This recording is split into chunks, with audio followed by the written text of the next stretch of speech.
volta com vocês aqui nessa noite. Gente, vou ter que usar o óculos, né? Porque sem o óculos a pessoa não vai conseguir aqui ler as perguntas que vocês fizeram para o doutor responder. Mas antes da gente voltar aqui e entrar aqui no nosso bate-papo, porque eu quero aproveitar ao máximo, né, o doutor aqui, todas as informações que ele tem para passar para nós, porque eu sempre falo que a primeira que aprende, a primeira que se rende, sou eu, né? Eu gosto muito de me render ao conhecimento, ao aprendizado, porque a própria palavra de Deus diz, né, que a verdade liberta, né? Quando a gente sabe da verdade, a gente se liberta de paradigmas, de crenças erradas, né, de coisas que a gente acha que é e que às vezes não é, porque a gente não tem as informações. E sem mais demoras, eu já quero chamar aqui, né, o nosso bate-papo aqui com o Dr. Carlos Freire, ginecologista, obstetra, né? Tem mais alguma outra especialidade, doutor? Laparoscopia ginecológica, né? Que é uma especialidade a mais, e acabei agora com laparoscopia robótica também. É, doutor. Gente, doutor Carlos é o meu médico, né? Que honra tê-lo aqui nessa noite, doutor. É uma alegria. Obrigada por ter disponibilizado o seu tempo, né? Por ter saído da sua casa nessa noite de quarta-feira, gelada, para trazer informações aqui para nós. Doutor, antes de nós darmos início aqui nas perguntas que as mulheres fizeram aqui, eu quero incentivar as mulheres nessa noite que nos assiste, né, a importância de ir ao médico, né, a importância de você ir ao ginecologista, principalmente, né, doutor, eu acho que é o médico que a gente tem que ir. A prevenção, né, doutor? A importância de você prevenir. Por exemplo, às vezes a gente pensa assim, mas eu não estou sentindo nada, não é, doutor? E o que pode estar por trás dessa fala de não estar sentindo nada? Você sabe que é interessante que a coisa que eu mais gosto no consultório é quando as pacientes trazem os exames e todos estão normais. Aí ela fala, nossa, mas parece que está tudo normal, de repente eu perdi a viagem. Não. Você ganhou, você fez toda a rotina e graças a Deus os exames estão ótimos. E a gente tem que entender que isso é bom também. Se eu estou prevenindo, com toda certeza eu vou dar diagnóstico precoce e tratamentos que vão ofender menos o organismo dessa paciente quando de fato ela precisar. Exatamente. Então, doutor, a gente já deu uma espanada aqui sobre a saúde da mulher. Tem uma telespectadora, a Raíssa, ela é uma jovem de 22 anos. E ela fala assim, eu gostaria de saber o que seria a endometriose, doutor. Perfeito, é isso. Vamos tentar simplificar para você aqui. O endométrio é uma camada que fica dentro do útero de vocês. Esse endométrio que é responsável para crescer durante o mês e no final do mês, caso não engravide, vocês vão obrigatoriamente eliminar esse endométrio. Quando vocês estão eliminando esse endométrio, você tem a menstruação. Então imagina que essa camada que recobre o útero internamente, ela deveria ficar só dentro do útero. Quando eu tenho esse endométrio recobrindo qualquer outro tecido, ovário, trompa, ou quando eu tenho esse endométrio recobrindo intestino ou bexiga, eu tenho o nome de endometriose. Os médicos costumam dar nomes diferentes, mas de repente para a mesma patologia. Por exemplo, o endometrioma nada mais é do que a endometriose no ovário.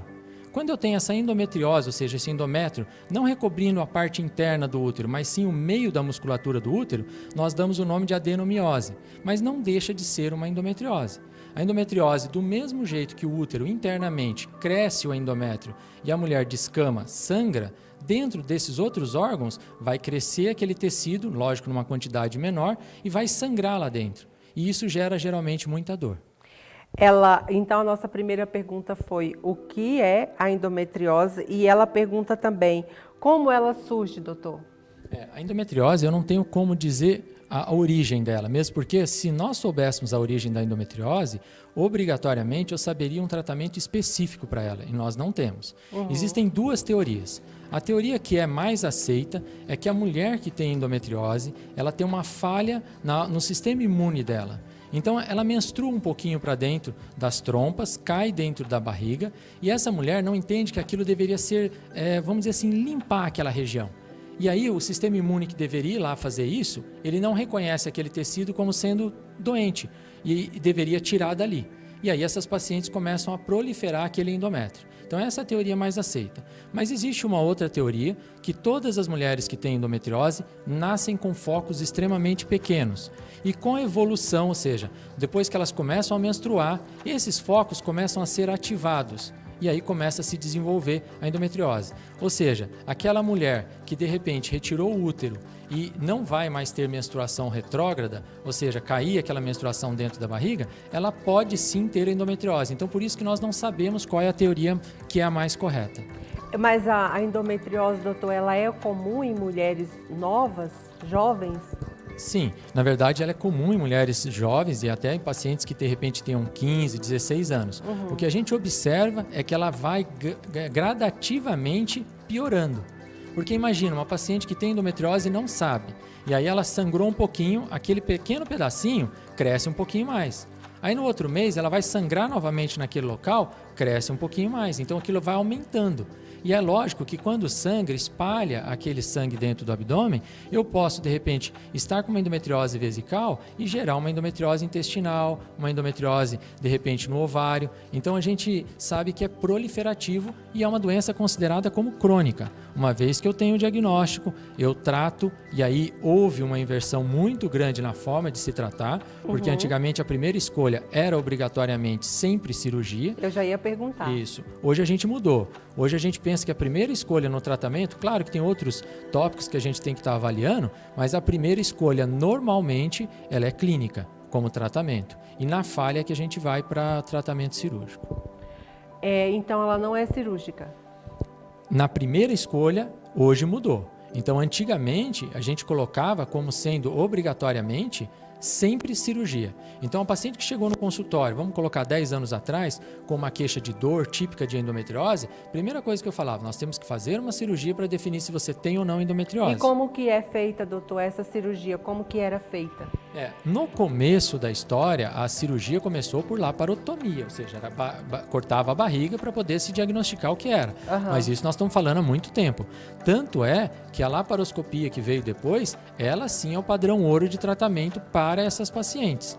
Antigamente a gente olhava aquelas pacientes que tinham grande quantidade de endometriose e aquelas que tinham focos extremamente pequenos, numa laparotomia, ou seja, cortando a barriga como se fosse uma pequena cesárea, você não consegue praticamente nem ver e muito menos tratar.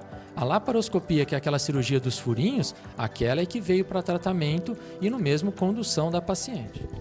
E eu andei pesquisando também, doutor, e eu vi vários médicos falando sobre a gestrinona no tratamento da endometriose. Funciona, não funciona? Qual a probabilidade de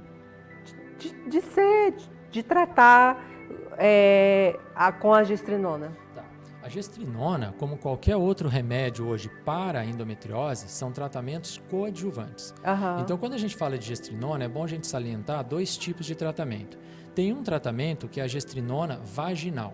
Esse tratamento ele é divulgado no meio médico como sendo padrão realmente muito importante para a endometriose, mas nós não estamos falando dos chips de gestrinona.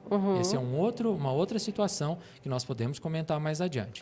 Então, a gestrinona tem um resultado muito bom, só que veja, tanto gestrinona, gozerelina, o próprio anticoncepcional, esses são tratamentos que vão ou estagnar essa endometriose e não deixar ela evoluir um pouquinho mais, mas no máximo reduzir o tamanho dela algo em torno de 10 a 20%, mas nunca vai terminar a endometriose. Então, por isso que o tratamento de padrão ouro é cirúrgico. Mas você vai postergar um pouquinho essa cirurgia o mais próximo do desejo de filhos dessa paciente ou se eventualmente essa paciente tiver com um quadro de dor muito acentuado. Então, houve uma mudança, coisa que antigamente eu faria cirurgia como primeiro lugar. Hoje a gente tem colocado alguns obstáculos para que faça menos cirurgia. É muito comum, às vezes, receber no consultório paciente que já fez 5, 6 cirurgias. Isso não é o ideal. O ideal é uma paciente que opere uma única vez e consiga atingir o seu objetivo, ou ficar sem dor ou ter filhos. No início o doutor falou que é uma falha no sistema autoimune. Isso. As duas teorias que nós temos é uma falha no sistema imune dessa paciente. Imagina, eu faço um corte na minha perna. Esse corte tem que cicatrizar. Então, meu organismo tem que ir lá, reconhecer que houve um corte e começar a fazer a cicatrização do local. A endometriose, a falha que eles colocam é assim: existem algumas mulheres que, ao menstruar, a menstruação sai para o canal vaginal, ou seja, sai pela vagina, mas tem um pouquinho dessa menstruação que reflui pela trompa da paciente. E aí caem gotículas dentro do abdômen dessa paciente. O que o organismo dela deveria fazer? Ir lá, reconhecer aquelas gotículas e falar: nossa, isso é endométrio, deixa eu tirar daqui porque não é o local correto. Só que aí o sistema imune chega lá e não reconhece aquilo como um erro e deixa aquilo se proliferar. Então, por isso que nós temos as duas teorias. Então, tipo, não tem como, ela pergunta também, não tem como evitar, né, doutor? Não, a endometriose nós não temos como evitar. Nós temos, assim, uma vez diagnosticado a endometriose, eu tenho como postergar o tratamento cirúrgico dela, se for o caso, ou eu posso usar alguns remédios para amenizar a dor. Antigamente, vamos reforçar a história da cirurgia como primeiro lugar. Antigamente a gente falava que a cirurgia era o primeiro plano. Hoje a gente já não coloca assim. Hoje a gente opera pacientes que tenham muita dor, ou pacientes que queiram engravidar e já estão há um tempo tentando engravidar e não conseguem, ou pacientes que têm um cisto de ovário que seja endometriótico. São as 3 circunstâncias que nós não deixamos de operar. Nos outros casos, uma dor leve ou aquela paciente que não tem aquele momento de desejo de ter filhos agora, você pode postergar um pouquinho, claro, se você estiver conseguindo conter a doença. E ela, então, assim, ela atrapalha então a gente de engravidar. Se não fizer um tratamento. Isso. A endometriose, eu costumo falar que assim, ela é como se fosse um pequeno obstáculo. Então é lógico que vai depender o grau da endometriose e vai depender também a localização dessa endometriose. Então eu posso, de repente, estar numa, vamos dizer assim, numa corrida de 100 metros rasos, de repente tem aquele corredor que não tem nada na pista. Com certeza ele vai correr mais do que aquele que tem alguns obstáculos. E tem umas pessoas que não vão ter um obstáculo, vão ter 2 ou 3. Então, essas pacientes que têm mais obstáculos, com certeza vão ter mais dificuldades para engravidar. Vão ter mais dificuldades para engravidar. Ela pergunta também, doutor, essa mesma paciente aqui, futura paciente, ela pergunta o que é o cisto. Tá, aí cisto, nós temos vários tipos de cisto. Quando a gente fala de cisto ovariano, eu tenho desde o cisto ovariano, que é fisiológico, que é aquele cisto que toda mulher que não usa anticoncepcional começa a formar. Quando eu chego geralmente no 14º dia, que seria o período ovulatório, ela vai ovular, então ela vai romper aquele cisto. Isso é um cisto fisiológico, todas as mulheres formam todos os meses. Mas eu também tenho cistos de retenção. Então eu posso ter uma mulher que de repente não ovulou adequadamente, esse cisto permanece naquele local e começa a roubar um pouquinho de água do meio externo. E ele começa a crescer demais. E aí é um cisto simples, que em alguns casos nós vamos acompanhar e ele vai regredir sozinho. Mas eu também posso ter um cisto que a gente chama de cisto hemorrágico. Cisto hemorrágico nada mais é do que uma ovulação que ocorreu. Ali dentro daquele cisto que era para ser cicatrizado, começa um vasinho a sangrar e a mulher começa a ter um pequeno sangramento no local. Alguns casos são cirúrgicos, outros casos a gente apenas observa. Esses são cistos hemorrágicos. Nós também temos alguns cistos que são tumores malignos.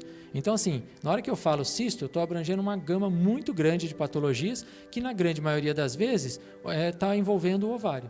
Está envolvendo o ovário. E tem tratamento específico? Tem. Aquelas pacientes que a gente considera como ovário polimicrocistos, ou seja, são pacientes que não ovulam várias vezes e formam vários cistos, você vai ter que tratar ela metabolicamente ou com uso de anticoncepcional. Porque são pacientes que têm um pouco mais de chance de ter diabetes, são pacientes que têm uma dificuldade maior para perder peso, são pacientes que geralmente têm um pouquinho mais de pelo, oleosidade, e aí você vai tratar pontual, que são aquelas pacientes que têm a síndrome do ovário polimicrocistos. Agora, aquelas pacientes que têm um cisto simples, você aguarda 1, 2 meses, esse cisto regrediu espontaneamente, ela já está tratada, ela não precisa fazer mais nada. Nos cistos hemorrágicos, nós vamos ter que avaliar cada caso. Então, tem casos de cistos hemorrágicos que eu, infelizmente, preciso operar, e às vezes numa situação de urgência. Tem outros cistos que a gente pode aguardar e não precisa estar operando na urgência. Na urgência, né? Gente, eu quero mandar aqui um beijo, eu vou chamar um intervalo comercial, já a gente volta aqui nesse bate-papo, tá bom? Vão deixando aqui as perguntas de vocês aqui, ou pelo Instagram Mulher Melhor, ou pelo Facebook, tá? Agora no intervalo eu vou dar uma olhadinha. E eu quero mandar aqui um beijo nessa noite para a tia Cleusa, que está em casa aqui me assistindo. Um beijo, minha querida, tá bom? Já eu volto com vocês ao vivo aqui, tá bom? Fica ligadinho aí com a gente. De volta com vocês aqui nos nossos estúdios ao vivo aqui na nossa programação dessa noite de quarta-feira para você que está aí do outro lado aí, mulheres melhores, né? Quero mandar um beijo para vocês que estão aqui conectadas aqui no nosso Instagram, mandar um beijo para a Cedi, mandar um beijo para mim, para o doutor aqui, doutor Carlos. Obrigada, querida.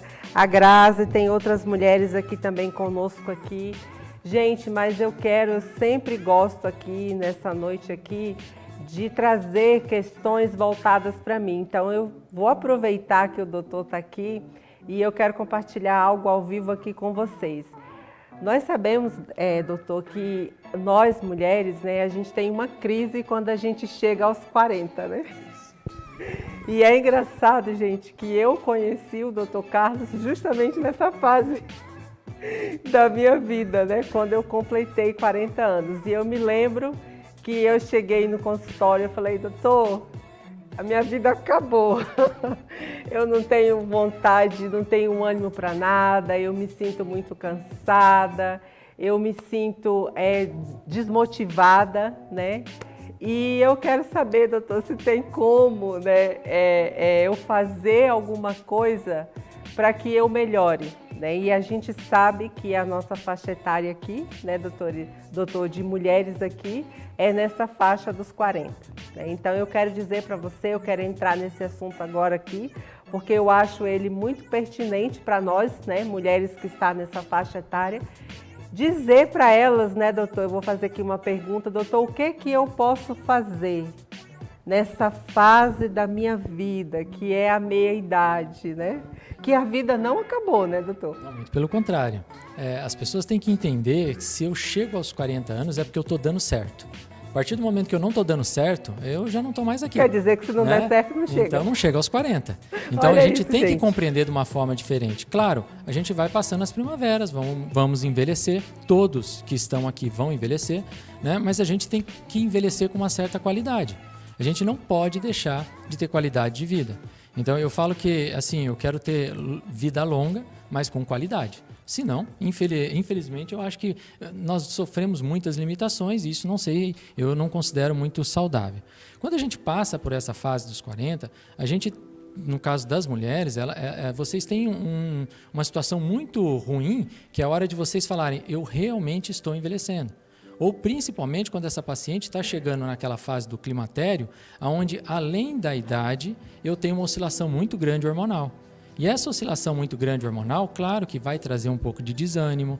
As pacientes que infelizmente começarem a ter essa oscilação mais cedo vão começar a ganhar um pouquinho mais de peso.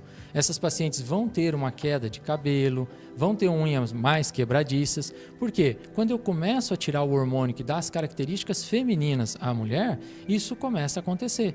Sem contar que junto com a queda desse hormônio que é o estradiol, eu também começo a ter uma queda dos hormônios que são masculinos, que também dão uma garra maior para a mulher. É aquele ânimo de eu acordar mais cedo, de eu querer desbravar muitas coisas, é aquela guerreira. Isso vem muito mais do hormônio, no caso andrógeno, do que do hormônio geral. Uhum. E se eu tenho uma oscilação, eu preciso regular tudo isso. E tem solução para todas essas queixas. E tem solução, doutor. Fala para essas mulheres que estão aí nessa noite. Eu quero dizer para vocês que a vida não acabou aos 40.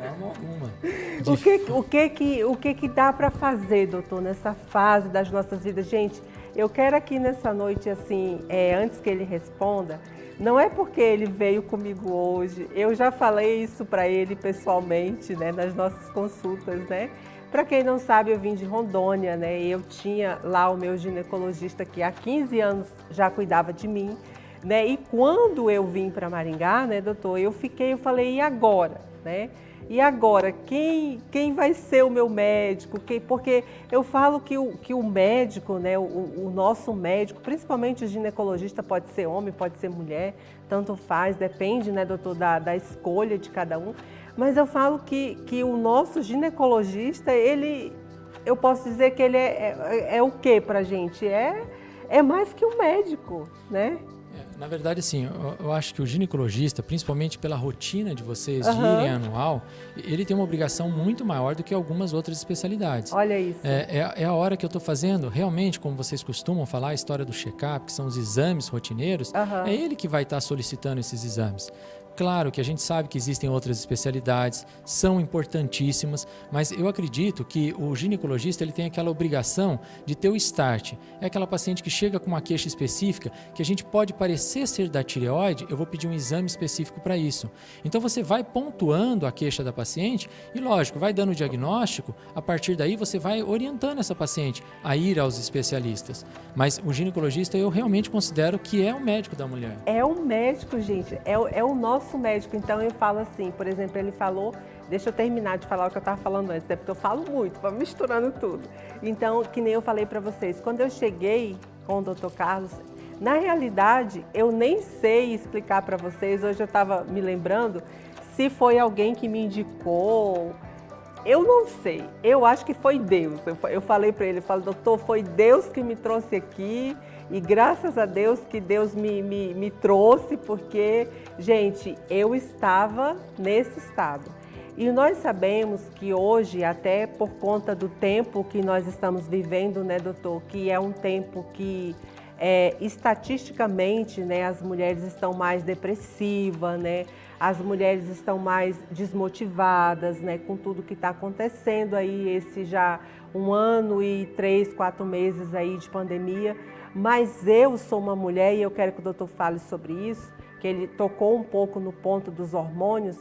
A gente sabe que tem estudos hoje, doutor, acerca de depressão, acerca de outros problemas que a gente tem emocional, que está ligada à parte hormonal. Eu queria que você falasse um pouquinho sobre isso. Que na verdade, assim, quando a gente entra naquele momento, naquela fase de climatério ou até mesmo de menopausa, é muito comum da mulher ter uma oscilação hormonal e ter até quadros de depressão.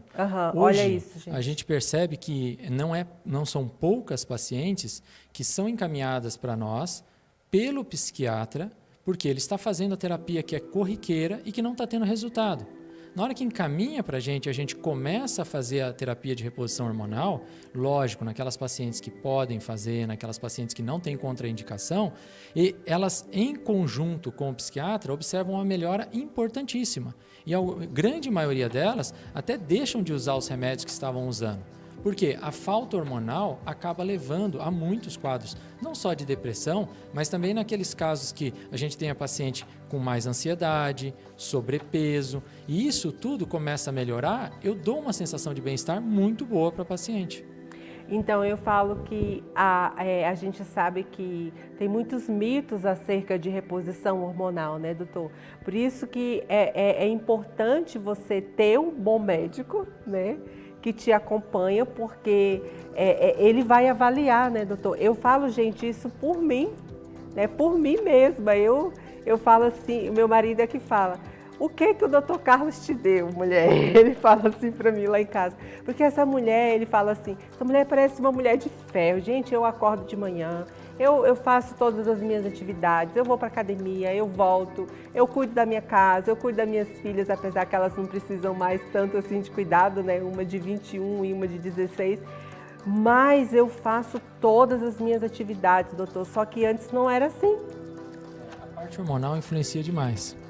Que há tempos atrás nós tínhamos, não eram mitos, mas na verdade a forma de divulgar e dos trabalhos que existiam, as mulheres acabavam tendo muito medo da reposição hormonal. E se a gente também for olhar muito lá atrás, a gente vai lembrar que as mulheres tinham uma sobrevida, vamos dizer assim, menor. Então a população brasileira tinha uma média de 64 anos, o que hoje não é verdade. Então, aquela mulher que entrou na menopausa com 46, com 47 anos, ela iria sobreviver mais 12 anos e, infelizmente, já não estaria mais aqui. Com o nosso ganho de sobrevida, essa mulher começou a ter um desempenho muito maior. E ela começou a sofrer mais tempo. O que ela sofria 12 anos, hoje sofre 30, 40 anos se não faz uma reposição. Então, lógico que aí a medicina entra para poder ajudar. A reposição hormonal ela é muito bem-vinda, mas nós temos que, com toda certeza, fazer acompanhamento, porque não são todas as mulheres que podem fazer o uso, e a gente sabe que existe um risco caso a paciente tenha alguma doença ruim, esse hormônio pode acelerar o processo, mas não é o hormônio que traz. E esse mito, ou essa situação, acabou deixando muitas mulheres com medo e elas acabam evitando o uso. E aí eu vou usar de novo, né, o texto que a gente usa muito aqui no nosso contexto, né, espiritual. Conhecereis a verdade e a verdade vai fazer o que, mulherada, conosco? Vai libertar. Doutor, essa mulher que, no caso, eu estou falando de mim mesma, né, que eu comecei, graças a Deus, né, gente, eu falo isso com meu coração, assim, com muita gratidão, com muita... Resumindo, muita gratidão. A mulher que ela começa a ter esses benefícios, no caso, na minha idade, porque a gente vê também quando a mulher entra na menopausa, às vezes a gente vê aquele calor, aquele desespero. Então isso pode ser evitado, doutor? Pode, na verdade sim, na fase do climatério, que é aquela transição. Então a mulher, quando ela começa a menstruar, a gente chama de menacme, que é aquele período que ela pode engravidar. Quando ela entra no climatério, o ovário dela, vamos dizer assim, ele trabalha 1 mês, folga 2 meses, de repente trabalha 1 mês, folga 5 meses. Então quando ele está folgando, que ele não está produzindo esse hormônio, é a fase de transição. Se eu coloco o remédio naquele momento, a chance dela ter alguma complicação é muito menor. Então aquele é o melhor período. Mas se a mulher já passou desse período, eu também posso usar a terapia para poder trazer benefício para ela. Só que aí depende de quanto tempo e também depende se eu tenho comorbidade ou não. O mais importante quando a gente fala em reposição hormonal é manter rotina de exames e rotina no ginecologista. Porque a partir do momento que eu tenho uma doença e precocemente eu dou o diagnóstico, a terapia de reposição hormonal não vai prejudicar essa paciente, porque eu dei diagnóstico precoce. E o medo das pessoas ficarem usando a terapia de reposição hormonal é porque vinculam muito o câncer à reposição hormonal. Então, aquela paciente que faz rotina, ela não precisa se preocupar. Ela não precisa se preocupar, né? Então, nessa noite, gente, aproveitando que nós estamos aqui nesse momento, né? Eu falo que é um momento de contribuição para vocês aí que está aí do outro lado, trazendo essas informações. Então, assim, eu quero chamar você, mulher, né? Eu quero fazer uma convocação. A sua vida não acabou quando você chegou nos 40, muito menos aos 50, né, doutor? De forma alguma. Aos 60, aos 70, não acabou. Enquanto a gente estiver vivendo aqui, né, doutor? Eu acho que a gente tem que viver intimamente conectado com tudo que a gente tem. Eu acho que a gente tem que aprender a olhar para a vida, que cada fase tem a sua beleza. Olha isso. Quando a gente era adolescente, tinha a beleza da gente querer desbravar o mundo, tinha aquela beleza da gente ser um pouco mais impetuoso. Então a gente tem que aprender a ver as belezas em cada fase. Quando eu chego aos 40, eu tenho a beleza dos 40. Quando eu chego aos 60, quando eu chego aos 70. Agora, o mais importante é obrigatoriamente ter qualidade de vida. Isso é de suma importância. Quando você, logo no início, falou sobre, vamos dizer assim, o tripé, eu achei muito bonito, porque é mais do que fato. Uma pessoa que está doente, ela não quer fazer nada. Nada. Pode ser uma pessoa que eventualmente tem a maior fortuna do mundo, ela não quer absolutamente nada. Então eu preciso ter saúde para que o meu lado emocional atue bastante, para que eu consiga no meu lado espiritual também ter o desenvolvimento. E eu não tenho dúvida que tudo conversa. Infelizmente, por mais que as pessoas achem que não, que é separado, fato, né, doutor? não existe isso. Não adianta, se eu espiritualmente estou mal, com certeza minhas ações não vão ser boas. Se eu, de repente, não estou conectado, não vai dar certo. Aquela história da gente sempre achar que as coisas ruins vão acontecer, às vezes acontece porque eu estou pensando tanto. Então, eu acho que mais importante é realmente a gente ter o controle daquele tripé que você falou, que eu achei a coisa mais bonita. Aquele tripé, gente, eu falo que é algo assim que Deus assim tem trabalhado muito, sabe, doutor, na minha vida, porque nem sempre foi assim, né? Nem sempre foi assim. Eu falo que eu tive essa oportunidade, né? Porque eu achava, falava assim, não, eu estou me sentindo mal, eu acho que é porque eu não estou trabalhando muito bem meu lado espiritual, porque a gente, mulher tem isso, né? A gente fantasia muita coisa, né? A gente não sabe das coisas, não tem conhecimento. Então, tipo assim, eu comecei a me sentir ruim, e aí a gente sabe que a cada década, né, doutor, da nossa vida, a gente tem percas, né? A gente tem perca de massa muscular, a gente tem o nosso cabelo, né, começa a ficar um pouco mais fino, né? Eu percebi isso quando eu cheguei nos 40, né? Eu percebi também que a gente vai ficando um pouco mais cansada, a gente vai ficando um pouco mais estressada, irritada, né? E eu quero dizer para vocês, mulheres, que tem jeito, né, doutor? E na verdade, assim, na hora que você busca esse equilíbrio, você consegue atingir o seu equilíbrio, todos começam a andar mais harmônicos, né? Porque você consegue ter esse equilíbrio tanto da parte espiritual, quanto da parte, vamos dizer assim, do seu organismo, da parte emocional, e você também consegue equilibrar também na prevenção de doenças. Porque se eu estou prevenindo doenças, meu organismo caminha melhor. Tem uma pergunta aqui, a mulher está perguntando qual é a idade mínima para a reposição hormonal? Não existe idade mínima para reposição hormonal. Por exemplo, eu tenho pacientes com 22 anos que, infelizmente, por motivos cirúrgicos, elas infelizmente no caso a paciente teve um tumor ovariano e ela teve que retirar os 2 ovários. Então essa paciente com 22 anos, ela entrou no período da menopausa.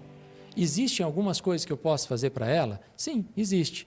No caso dessa paciente em especial, o tumor que a obrigou a retirar o ovário, quando ela já chegou, ela já estava sem o ovário, era um tumor benigno. Mas, infelizmente, a partir daquele momento que ela tirou o ovário, ela já entrou na menopausa. Então, precocemente, já começamos a reposição hormonal para essa paciente em especial. Agora, existem outras pacientes que, às vezes, não podem usar a terapia de reposição hormonal convencional. E aí a gente tem que colocar para a paciente custo-benefício. Vale a pena usar esse hormônio? Não vale? Qual é o risco que você corre? Mas, assim, eu não posso dizer em idade. Às vezes, tem aquela paciente que chega extremamente queixosa, e ela já tem 66 anos, já está na menopausa há 15 anos. Na literatura, se você for acompanhar, ela está dizendo que eu tenho uma contraindicação para começar a terapia de reposição hormonal.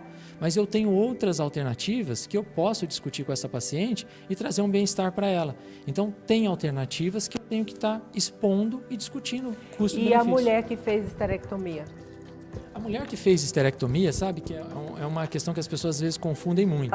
Né? Fazer Explica esterectomia... o que é, doutor, porque às vezes as mulheres que estão aí nos assistindo não sabem o que é esterectomia. A esterectomia é a retirada do útero. E existem muitas mulheres que às vezes são obrigadas a retirar esse útero muito precoce. Às vezes com 28 anos, às vezes com 35 anos, dependendo da idade e da patologia dessa paciente. Quando eu retiro o útero dessa paciente, mas eu não mexo no ovário dela, ela não entra na menopausa. Essa mulher que tem essa idade, só retirou o útero, ela continua com a vida normal. E é muito comum também a gente ouvir aquela paciente que chega e fala assim, eu tirei o útero e vou começar a ganhar peso. Peraí, não vamos confundir as coisas. A maioria das mulheres que infelizmente retiram o útero, elas estão na fase do climatério. Nós estamos falando da maioria, mas não a totalidade. Então, como essas pacientes estão no climatério, elas estão próximo da menopausa e nós sabemos que na menopausa a mulher ganha mais peso. Então, quando a mulher passa para a fase da menopausa, ela começa a ganhar mais peso. E aí, as mulheres acham que a retirada do útero vai fazer ganhar peso. Não tem nada a ver uma coisa com a outra. O que faz ganhar peso é a menopausa, não a retirada, no caso, do útero. E é muito comum também algumas mulheres que começam a fazer reposição hormonal falar, agora eu vou ganhar peso. Não, ela vai ganhar mais peso se ela estiver sem a reposição do que com a reposição. Porque quando eu coloco a reposição hormonal para essa paciente, eu estou retirando essa paciente da menopausa. Então eu estou colocando ela na forma normal dela. E aí a chance de ganhar peso dela também é menor. Não sei se vocês conseguiram entender. Doutor, gente, ele falou num assunto aqui que eu acho que vocês vão querer que eu pergunte. Eu já me conectei. Doutor, essa história de ganhar peso, isso é uma regra? Como que é isso? Porque as mulheres, a gente ouve muitas questões aí. Ai, meu Deus, porque depois dos 40 a gente não emagrece nem uma grama. Como é que é isso, doutor? Porque eu não quero ganhar peso, não. Depois que a gente chega aos 40 anos, pensando que nós estamos perto do climatério e da menopausa, infelizmente a mulher tem mais facilidade de ganhar peso. Como também o homem tem mais facilidade quando entra na andropausa, ou mesmo quando vai ganhando as primaveras dele, porque ele também envelhece, tá certo? Agora, existe a situação da gente estar sempre buscando uma melhor qualidade de vida. Então, se eu vou entrar na menopausa, Se de repente eu estou fazendo a reposição hormonal que naquele momento é possível, que isso vai trazer vantagens para mim, eu já estou me distanciando desse sobrepeso. Se de repente eu for acompanhar com uma nutricionista, isso vai me auxiliar também. De repente eu faço em conjunto acompanhamento com o endócrino. Então, assim, são armas que nós temos aqui para poder usar, que lógico que vai trazer benefício para essa paciente. Agora, se eu acomodar e falar, eu não vou fazer nada, com toda certeza eu vou ganhar mais peso. Quando a gente fala da fase da gente estar um pouco mais deprimida, que é por volta dessa faixa etária, se eu começo a colocar mais o peso, que toda mulher é vaidosa, não tenha dúvida que isso vai acelerar o processo de ganhar peso. E a gente tem que fazer tudo para regredir. Então, então a gente pode falar, doutor, que isso é muito comum hoje no nosso meio, né? Então, às vezes, as mulheres que são diagnosticadas com depressão, ela tem que olhar, então, para esse lado hormonal. Sim, ela tem que olhar para o lado hormonal. A paciente que é diagnosticada com depressão, a paciente que tem depressão, com certeza ganha mais peso. É só observar agora, nessa situação de pandemia, onde as pessoas estão, sim, com mais problemas emocionais, e desde a depressão, pânico, ansiedade, com toda certeza, nós tivemos um aumento, um salto muito grande no peso da população em geral. Agora, nós temos que nos condicionar. Poxa, ganhamos peso porque ficamos mais ansiosos. Então, vamos tratar a ansiedade, vamos brigar para poder perder esse peso e retornar ao normal. Eu falo que ganhar peso é assim, a gente escorrega, ganha um pouquinho, tem que voltar lá atrás, recondicionar e aí depois temos o direito de cair novamente. Gente, vocês estão vendo aí no vídeo o quanto que o Dr. Carlos é magro, né? Vocês viram, né? Doutor, você pode falar quantos anos você tem? Não, na verdade eu tenho 47 anos, né? Mas é que a minha esposa é endócrina, isso me ajuda um monte. Né? Gente, ele é casado com a doutora Thaís, a endocrinologista. Eu vou ver se eu consigo também, de repente, né? A doutora Thaís também, eu já fiz consulta com ela, meu esposo também. Ela é uma excelente endocrinologista, trabalha muito na clínica questão de emagrecimento, né, doutor, também. Eles têm uma clínica, Fran, solta aí as imagens da clínica do doutor aqui para nós. Deixa eu ver se ela vai soltar aí, se ela está com as imagens prontas. Mostrar aqui as instalações da clínica para vocês, olha só.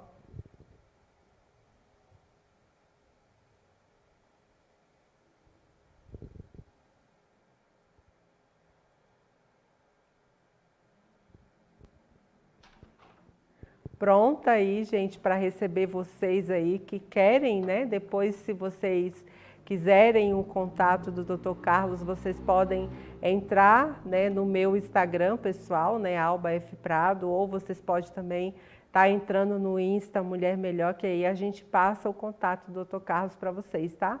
E vocês também que querem seguir ele nas redes sociais, né, Dr. Carlos Freire, né? Não tá doutor, tá Carlos, né? Tá Carlos, né? Lemos, né? Lemos, né? Lá no Instagram, tá bom? Então era isso que a gente queria trazer para vocês aqui nessa noite, né? Então, como eu estava falando, ele é casado com a doutora Thaís, né? Que é endocrinologista, por isso que ela não engorda, gente. O controle é em cima. É o controle em cima. E ela também é lindíssima, bem magrinha. Depois eu vou ver se eu consigo uma agenda com ela. Eu acho que vai ser muito legal também para ela vir aqui nesse programa, né? Que é um programa voltado mais para o nosso público, né? Feminino, né? De mulheres aí que estão querendo, sim, né, doutor? Se conectar com a vida, se conectar com aqui e agora, se conectar com esse presente, né, doutor? Que a vida é um presente, né? Eu descobri isso, gente. Em todas as fases da nossa vida, né, doutor? É um presente. Esse ano vou fazer 44, né, no final do ano, então eu falo assim, Deus, começa a aparecer as rugas, começa algumas situações, mas a gente sabe que tem como, né, doutor? Tem uma saída, né? Eu acho que realmente vale a pena a gente olhar com olhos diferentes para a idade. As rugas, eu costumo falar que são cicatrizes. E que são cicatrizes que vão trazer para a gente, obrigatoriamente, alguma lembrança. E que sejam boas lembranças. Lembranças de que a gente viveu, né? Sim. Que a gente viveu. Doutor, foi uma alegria. Eu quero dizer, assim, que meu coração se inunda de gratidão nessa noite pelo seu tempo aqui, por ter trazido, assim, gente, a gente teve aí um bate-papo aí muito longo aí, vocês viram, né? trouxemos muitas informações para vocês aí, mulheres que querem viver melhor, né? Que querem ter uma qualidade de vida, né, doutor? Já que a gente está aqui, está vivendo, depois a gente vai... Sabe, a gente não sabe, gente. Então eu falo que viver, e a gente tem que se perceber, né, doutor? A gente tem que se perceber. Por exemplo, quando eu procurei um médico, eu me percebi. Eu percebi que eu não estava bem, né? Percebi que eu precisava de algo. Eu acho que assim, a oportunidade que você está me dando de estar aqui, a oportunidade que as pessoas escutarem, talvez tem muitas pessoas que estavam sofrendo como você e nem sabiam que existia alguma alternativa. E não sabiam, doutor. Então, só pode deixar aí um recadinho, gente. Ele trouxe tantas questões, né? Tanta contribuição. Pode se despedir aí, doutor, do nosso público nessa noite. Eu espero que o senhor volte outras vezes aqui com a gente. Na verdade, quero agradecer, lógico, o convite. Foi um bate-papo muito gostoso. Eu acho, assim, as perguntas que você trouxe, eu estou disposto sempre a responder. Se, de repente, alguém quiser fazer algum questionamento, alguma coisa, eu não tenho nenhum problema com isso. Eu acho que a obrigação do médico é fazer isso, tá certo? E sempre poder estar ajudando aquelas pessoas que realmente estão sofrendo. Porque a doença é um sofrimento. E se há alternativa, não tenho dúvida que devemos ajudar. E eu quero dessa noite, gente, deixar para vocês aqui, a prevenção é a melhor coisa, né, doutor? Então eu quero dizer para vocês, mulheres, vocês que às vezes no nosso contexto, né, espiritual, a gente tem uma fala assim, Deus vai resolver. Não vai não, não vai resolver. Deus vai curar. Deus cura na hora que Ele quer, mas Ele deixou os médicos, né? Por isso que eu sempre separo aqui a nossa vida espiritual, a nossa vida emocional e a nossa vida no corpo, né? O que o Dr. Carlos pode fazer para melhorar o meu corpo, Deus não vai fazer, né? No meu lugar, né, doutor? A gente, na verdade, tem algumas obrigações. E essas obrigações são muito importantes. Se a gente obrigatoriamente menosprezar uma doença, ela se torna muito agressiva. Exatamente. Então, nós temos as nossas responsabilidades, né? E nessa noite, gente, eu quero aproveitar esse momento que nós estamos aqui, terminar aqui a nossa programação. Domingo é Dia dos Pais. Dr. Carlos é pai também, né, doutor? Tem um filhinho? Tenho, 12 anos. 12 anos, né? E eu quero aqui nessa noite deixar uma homenagem para você, papai. Você que é pai, né? Você que é filho, porque antes de ser pai a gente é filho, né? Deixar aí uma homenagem para vocês nessa noite e a gente vai encerrar a nossa programação. E quarta-feira, se o Senhor assim permitir, eu estarei de volta com vocês aqui, tá bom? Ao vivo aqui. Um beijo.